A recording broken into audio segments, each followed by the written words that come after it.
గత 9.5 ఏళ్లుగా పిఆర్ఎస్ ప్రభుత్వం సివిల్ సప్లైస్ కార్పొరేషన్కి ఆర్థిక సహాయం అందించకపోవడంతో సివిల్ సప్లైస్ కార్పొరేషన్ ఇప్పుడు టోటల్ లోన్స్ 56,000 కోట్లకి చేరింది. పైసలు ఇవ్వలేదు, మేము గ్యారంటీ ఇస్తున్నాం, మీరు అప్పులు తెచ్చుకోమంటున్నది. ఇయర్ అప్పులు తీసుకొస్తూ ఇప్పుడు civil supplies corporation total loans 56,000 కోట్లకి ఒక అలార్మింగ్ సిచ్యువేషన్ వచ్చింది. ఇది అంటే ఏంటిది? ఇంట్రెస్ట్ పడనే సివిల్ సప్లైస్ కార్పొరేషన్ 3,000 కోట్లకు వచ్చింది. రాష్ట్ర కేంద్ర ప్రభుత్వాలు ఏదైతే డ్యూస్ ఉన్నాయో ఈ సివిల్ సప్లైస్ కార్పొరేషన్స్కి ఇవ్వకుండా మరి సెంట్రల్ గవర్నమెంట్ డిలే చేయడం, స్టేట్ గవర్నమెంట్ ఏమంటే మేము గ్యారంటీ ఇస్తాం, మీరు పోయి లోన్లు తెచ్చుకోండి.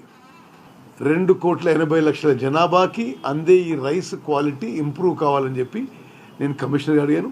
అందులో వ్యవస్థలో ఏమైనా లోపాలు ఉంటే తప్పనిసరిగా కేంద్ర ప్రభుత్వం చేయాల్సింది ఉంటే తప్పనిసరిగా కేంద్ర ప్రభుత్వం కూడా అదేవిధంగా ముఖ్యమంత్రి గారి సహాయము క్యాబినెట్లో కూడా కొన్ని అంశాలు తీసుకుపోయి ఇవి చేసే ప్రయత్నం చెప్పి మనం చేస్తున్నాం. అదేవిధంగా ప్రొక్యూర్మెంట్ విషయంలో కూడా రైతులకి ఎంఎస్పిపై ప్రొక్యూర్మెంట్కి సివిల్ సప్లైస్ కార్పొరేషన్స్ అన్ని చర్యలు తీసుకోవాలి. ఇప్పుడు ఏమన్నా ఎక్కడన్నా సిస్టంలో కొన్ని ల్యాబ్స్ ఉంటే అది కరెక్ట్ చేసుకోవాలని చెప్పి కూడా నేను మనం చేస్తాను.